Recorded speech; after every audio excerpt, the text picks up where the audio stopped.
Brooklyn Independent Television.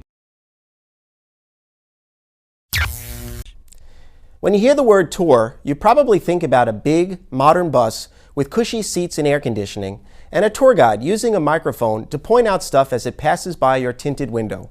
Or worse, the window on the other side. That's not the tour that Sector B's Fred Brown is about to take you on, not by a long shot. Hip hip hooray! Beer, bikers, Brooklyn. For Matt and Mark Levy, these three B's add up to a fourth: business, and plenty of it. Their Brooklyn-based company, Levy's Unique New York, offers a public road tour called Bike Brooklyn Beer Blitz, a kind of historical pub crawl on wheels. Bike Brooklyn Beer Blitz, hooray! How's it going? I remember you. Matt, Sam. Sam, pleasure, guys. Nice to meet you. Cool. Oh, man. Welcome. How's it going? Hey, guys. Okay, so I'm Mark Levy. And I'm Matt Levy of the Levy's Unique New York. New York's first family of tour guides. And what's your relationship? I'm his dad. I'm his son. And we're business partners. We're equal partners in our business. I grew up as a total history geek. It was the centennial of the Civil War in the 1960s, and I just totally got into it.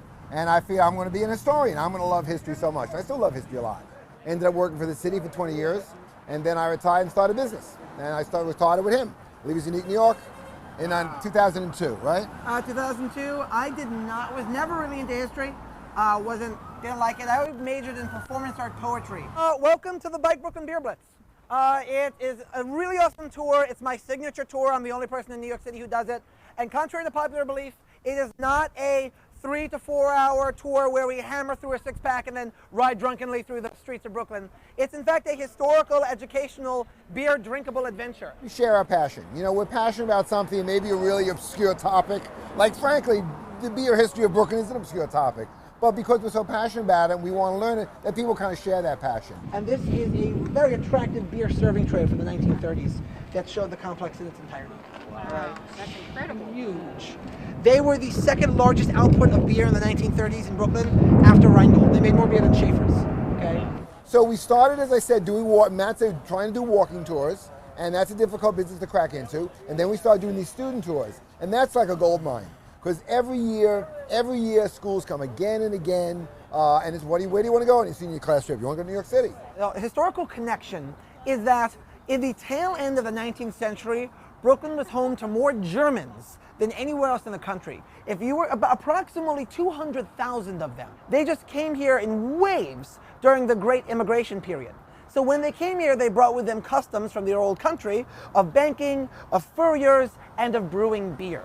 So when they settled in Williamsburg and Bushwick from the 1840s up to World War I, they brewed millions of barrels of beer, and the buildings are still here. But the only real way to see these buildings is to see them by bicycle. So that's the premise behind the Bike Brooklyn Beer Blitz. We walked by all these buildings and had no idea why we were stopping, and then he points out why we're stopping, and we find out that that building's been there for over 100 years and was this hotbed of industry and business, and I mean, it's amazing what else we're missing by walking by. These are just facades for something else. It makes it a lot more authentic, having people who have grown up in Brooklyn and who really know the ins and outs, and you could just tell that Matt has a true passion and love for Brooklyn. Of what the building looked like when it was built in 1886, and then you're looking at a picture of what it looked like in 1976, which was the nadir of Bushwick's life. That was the arsons, the riots, gangs, crack cocaine. Bushwick was really beat up back then. Well, I'm here because I live down the street, and I love beer, and I love the sort of history of the neighborhood. I don't know a whole lot about business, but I do feel like when people build businesses out of local assets, that's a good thing to support. It builds expertise and knowledge and also keeps the money here in the community. So this is kind of a nice business model, I think, to patronize. According to Matt, the 4 hours spent riding around parts of Williamsburg and Bushwick are as much about bricks and mortar as they are about ale and porter.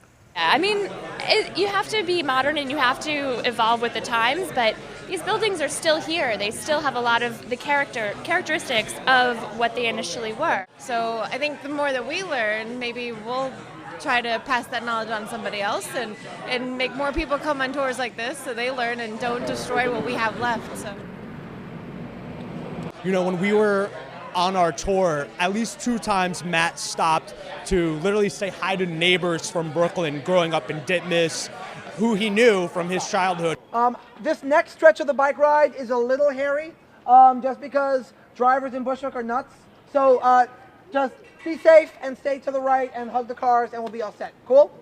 One of the reasons we think we're so successful is that our clients, you request a tour from me, you're going to have invoice in your inbox within a couple hours, maybe a day or so. It's really highly efficient, very focused on the clients. I know it's the biggest cliche, but we're really a client-focused business. Okay. All right, guys, let's go! Onwards to beer and history!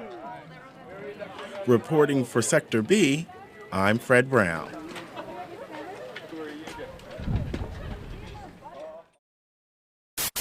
Follow us on Twitter at BK Independent TV.